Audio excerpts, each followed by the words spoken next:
Assalamualaikum warahmatullahi wabarakatuh. Alhamdulillah. Allahumma salli wa sallim wa barik ala sayyidina Muhammadin wa ala alihi wa sahbihi ajma'in. Puji syukur kepada Allah, selawat dan salam pada Rasulullah sallallahu alaihi wasallam.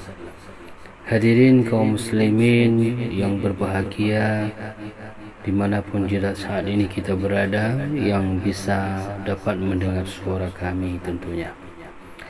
Pertemuan kita pada kesempatan yang berbahagia ini, kita melihat sebuah judul, berburuk sangka adalah perusak pikiran dan penghambat silaturahim. Hadirin rahimakumullah, berburuk sangka adalah salah satu sifat buruk yang dapat merusak pikiran dan menghambat hubungan silaturahim di antara manusia.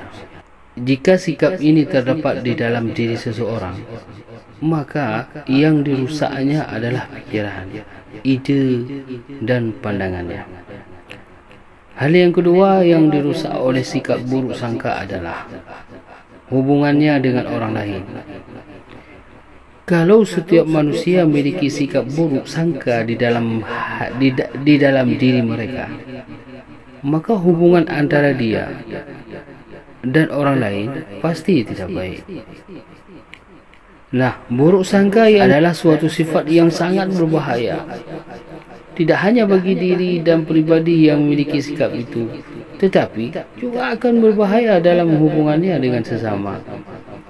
Orang yang memiliki sikap seperti ini adalah selalu muncul di dalamnya pikiran-pikiran yang buruk saja, pikiran-pikiran negatif dan pandangannya yang tidak benar terhadap orang lain. Kalau sikap iri pada awalnya bersumber dari dalam hati seorang, sikap berburuk sangka ini bersumber dari otak dan pikiran manusia. Ini berarti bahawa sikap buruk sangka ini ada di dalam diri seseorang dan tidak ada tahu sifat ini kecuali dirinya. Tidak ada orang lain yang tahu tentang sikap buruk sangka itu, karena tersembunyi di dalam pikiran manusia. Yang tahu ada keberadaannya atau tidak dalam hati setiap orang adalah dirinya sendiri.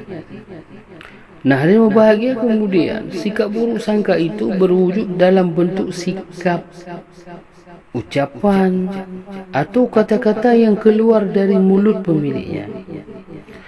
Nah, dari sinilah baru orang lain tahu bahawa di dalam hatinya ada buruk sangka. Nah, apa bahaya sikap buruk sangka bagi diri seseorang? Sikap iri sangat berbahaya karena sikap ini akan memenuhi otak dan pikiran seseorang yang sempit itu. Nah, orang yang memiliki sikap buruk sangka, maka saraf-saraf otak akan terganggu karena terpenuhi dengan pikiran-pikiran yang negatif. Saraf-saraf yang akan melahirkan pikiran-pikiran yang positif tidak dapat berfungsi dengan baik karena tertutup oleh pikiran-pikiran negatif. Nah, hadirin berbahagia, orang yang memiliki subjektivitas pemikiran yang tinggi, semua kebenaran ada padanya, semua yang hebat ada padanya, semua kebaikan ada pada dirinya. Hanya dirinya lah satu-satu manusia yang baik. Orang yang seperti ini mempunyai pandangan yang tidak seimbang antara dirinya dengan orang lain yang ada di sekitarnya.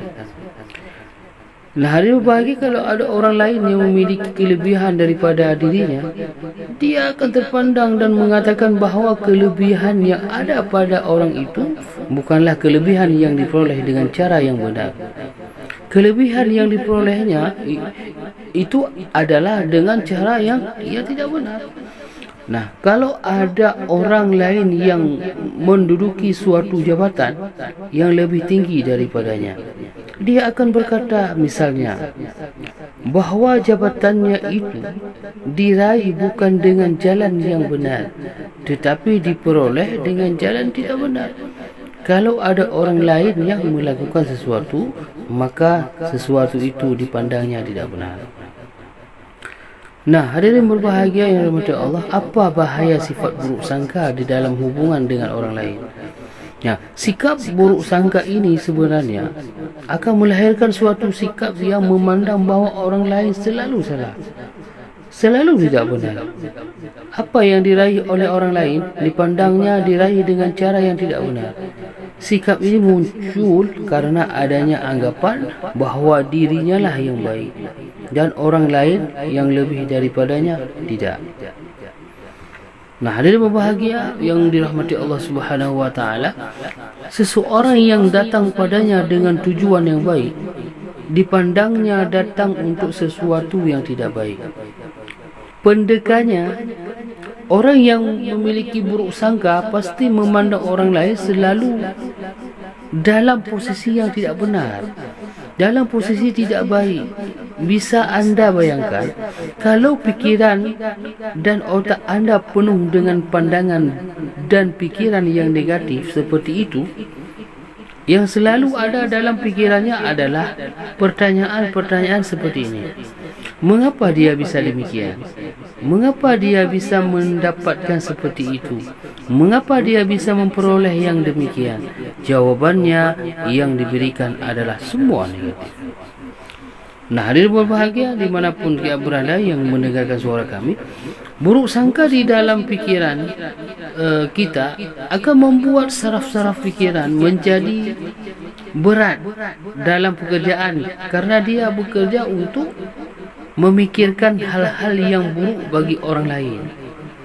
Nah, kalau saja kita memiliki pikiran positif, saraf-saraf otak itu akan bekerja dengan ringan. Orang-orang yang pemikiran yang positif akan menjadi ringan bebannya, karena semua itu akan menimbulkan pengaruh yang baik akan pikiran manusia. Nah, penyakit buruk sangka ini sangat berbahaya dan bahagia bagi seseorang. Ya, orang seperti ini tidak akan memiliki sikap positif terhadap orang lain. Semua orang akan dipandangnya negatif.